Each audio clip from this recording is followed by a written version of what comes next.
a good place to work, to start a business, to raise a family. We enjoy a nice quality of life here. I was a city leader when outsiders rocked our town with hate, usually at night and always in anonymity. And the people of Billings responded with courage. They fought violence with nonviolence, and they won. It was a seminal moment in our history, a turning point, I believe, that taught us who we were and how important it was to work together. It started on January 18th, 1993, with a multi-congregational church service to commemorate the birthday of Martin Luther King Jr. We gathered at the American Lutheran Church downtown and began to proceed east a few blocks to St. Luke's Episcopal. We were led by clergy people in their robes holding tall torches to light the way. And we picked up more people at St. Luke's and then at St. Patrick's. And we had people of different congregations and different creeds walking together through a cold winter's night to celebrate the life of a man who dedicated his life to justice and peace. So we arrived at the United Methodist Church. We're very happy to be able to warm up finally. And we went into the sanctuary and had the main church service of the evening. And afterwards, we had refreshments and we talked with each other a little bit before we left to go back to our cars. As we approached our vehicles, we could see that there were flyers on the windshields. And we took those flyers off and we read the hateful words about African Americans, about Dr. King, about Jews, about homosexuals, and about our police chief, Wayne Inman. That flyer was signed by the Knights of the Ku Klux Klan. We didn't know what brought this on. We didn't have any idea, but we found out later that white supremacist groups had identified the Northwest United States as a natural homeland for the white race. And they were trying to convince others. Well, that incident was just the first of a whole string of hate activity that lasted for an entire year. Swastikas and epithets were spray painted on the house of Dawn Fasthorse, a young Native American single mother.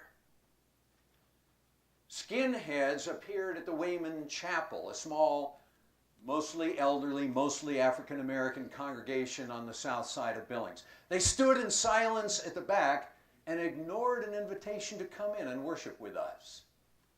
Jews and homosexuals were targeted. Our Jewish cemetery was desecrated. Crosses were burned on the lawns of white Christians who sympathize with minorities. But the people of Billings didn't just stand by. We responded.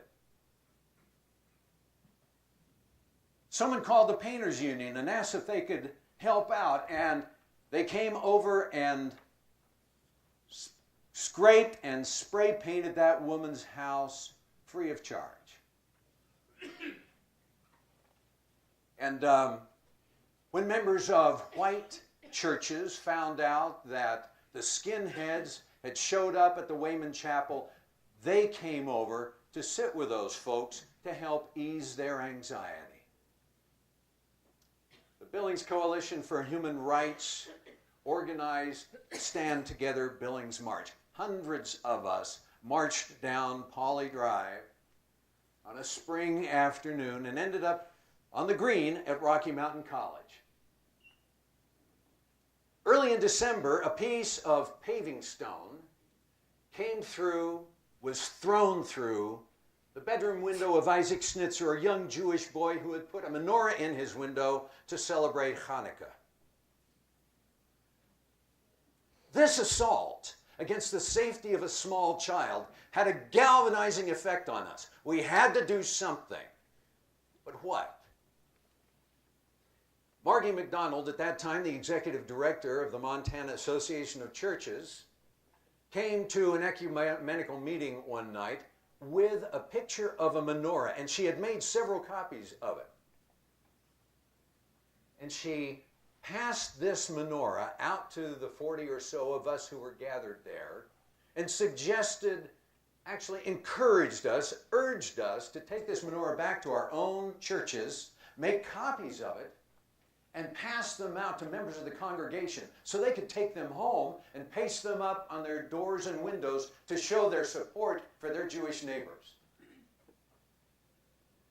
It was an inspired notion, and we enthusiastically embraced this idea. Menorahs started going up on Gentile homes all over our city, dozens of them, and then hundreds.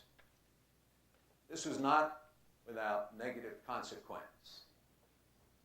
Two Methodist churches in Billings put menorahs up on their windows and they were smashed. They were broken. It didn't break the resolve of the members of those churches.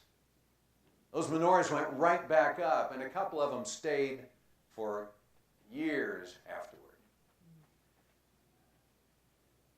There are other events.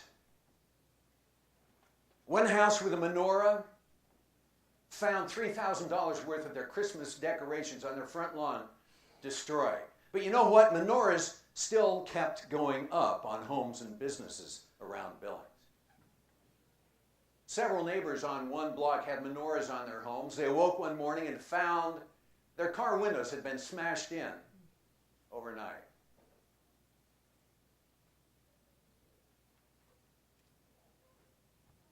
On December 10th, we had a candlelight vigil across the street from the Beth Aaron Temple, our only Jewish synagogue, where Gentiles came to support their Jewish neighbors with their presence and their love. They sang, they talked, they listened to the rabbi, and we hoped that the haters were watching us so they could see they had not intimidated us. On December 11th, the Billings Gazette printed a full-page colored picture of a menorah. And people started ripping that out of the newspaper and putting it up on their homes and businesses. Well, more vandalism took place. Nobody knows how much was done, but every act of vandalism simply increased the will of the people of Billings. Hundreds went up, then thousands, 2,000, 6,000, 8,000. The number kept going up and up. These colorful menorahs were blooming like flowers in winter all over the city of Billings. We never knew who the perpetrators were. All we could do was stand together against this amorphous evil. Something remarkable happened. As quickly as it started, the vandalism stopped. But the menorahs stayed up, and the vandalism went away. Something powerful happened in Billings that year. Love defeated hate. We're still not a perfect community, but at that shining moment in 1993, we stood together against darkness and we prevailed. Well, this story had legs. National news media got a hold of it. There were lots of news stories. Charles Kuralt did a special on ABC TV. A documentary was produced and broadcast on PBS. A children's book was written, The Christmas Menorahs. A made-for-TV movie was produced, not in this town.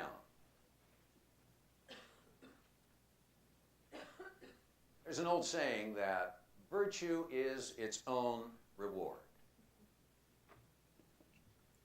In order for us to be good citizens, good parents, good workers, good people, We need to be virtuous. We need to seek to do the right thing. And when we see the results of doing the right thing, that is rewarding in itself. Okay. So we kept going. We wanted to express ourselves. I believe that civic courage is related to sustained civic improvement. So we wanted to express who we are as a community. And we started doing things. We created a City of Billings Human Relations Commission to deal with racial and ethnic discrimination. We created a City of Billings Board of Ethics, a festival of cultures to commemorate that day. I turned it off. There we go. To commemorate that day, we marched down Poly Drive to the green at Rocky Mountain College. That's an annual event now to celebrate diversity with ethnic dancing and music and singing and food and drink. We also did something else. We didn't just stop with this. We embarked on a community effort to re-envision our central city. And we engaged small groups, we had public forums, we did surveys, we did everything we could to bring as many citizens and businesses into the process. And we worked for a year and a half. And in 1997, we published the Downtown Framework Plan. And the thing that's different about this plan and all the others that came before it is that it didn't just sit on a shelf and get forgotten. We worked this plan. Step by step, we worked the plan. Now, it took several years, but over a period of time, we brought in 100 new businesses to downtown Billings. We leveraged $1 of government funds to over $6.50 of private investment. We created more than $60 million of private development in downtown in 9 years. We continued to build the entertainment and housing and community life in downtown Billings. We put together an organizational structure that provided for financing and orderly development going into the future. Well, we started getting recognitions too. In 1997, we received the Civic Courage Award from the Raoul Wallenberg Committee of the United States. And then more and more recognition started coming in. Fortune Small Business Magazine identified us as the #1 city in America to launch a small business. Other magazines and organizations said we're a great place to raise a family. We're a very green, small city. We're the best place to retire. We have the lowest tax burden. We're the most safe and secure. And something that is really important to a sector of our community that is often ignored, or at least feels ignored, 17 magazine identified us as a top 10 teen city in America.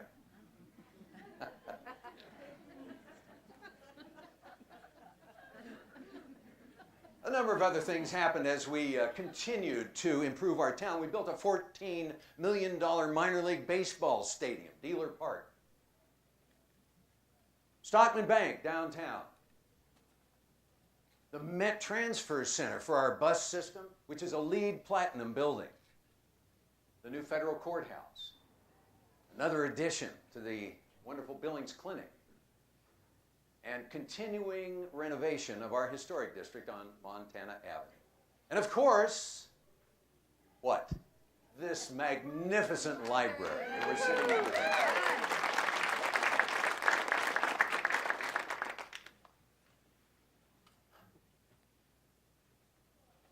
The guys from World War II who went ashore at Normandy and Anzio and Iwo Jima knew they were undergoing a great risk, but they did what they had to do.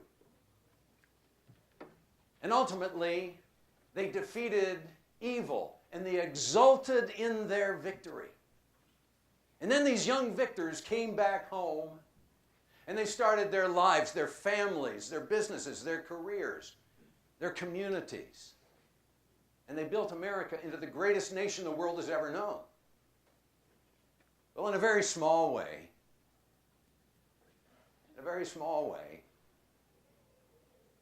I think our town had a similar inspiration. We responded to hate. We faced it. We didn't abandon our neighbors who were attacked. We supported them. We found a new understanding of ourselves, of our courage, our goodness, and the fact that we could work together. Very proud to say this is our town.